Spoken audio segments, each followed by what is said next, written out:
Soy Cristian Andrés Rodríguez y este es Mauro Andrés y somos estudiantes de cuarto de ESO. Y este año, en el primer trimestre, hemos estado haciendo esta discoteca que, bueno, tiene aquí una rueda de fricción enganchada a un motor que hace que gire y le hemos puesto una rueda más pequeña pues para que vaya más lento. Luego, aquí abajo, hemos limado un bote para que haga contacto y se pueden enchufar los LEDs, que eso es la parte mecánica. Y pues, bueno, aquí detrás tenemos todo el cableado que hemos hecho para que los LEDs se puedan enchufar.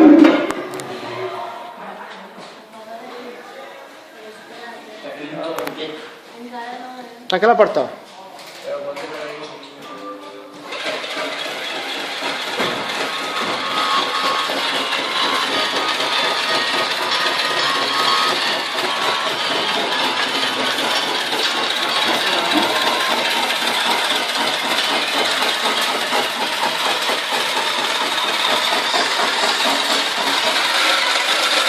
Uy. Dios,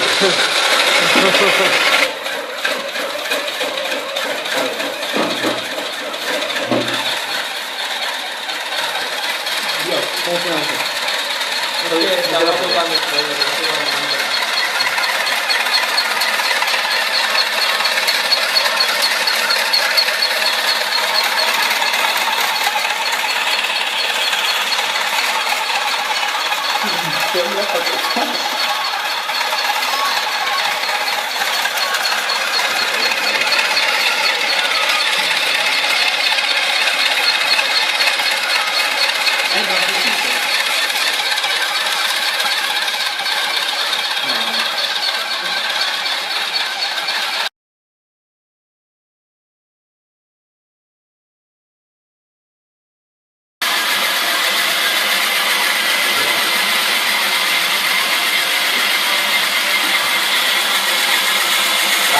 Els alumnes de quart d'ESO de Dive i com vegeu hem fet una discoteca.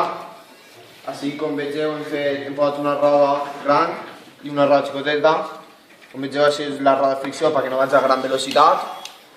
Després així hem fet una part elèctrica perquè funcionen els LEDs. Hem posat un pot perquè parpadegen les llums. És una part mecànica.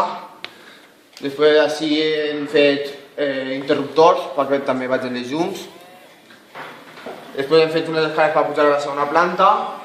Com vegeu així són els aseos i la piscina i tal.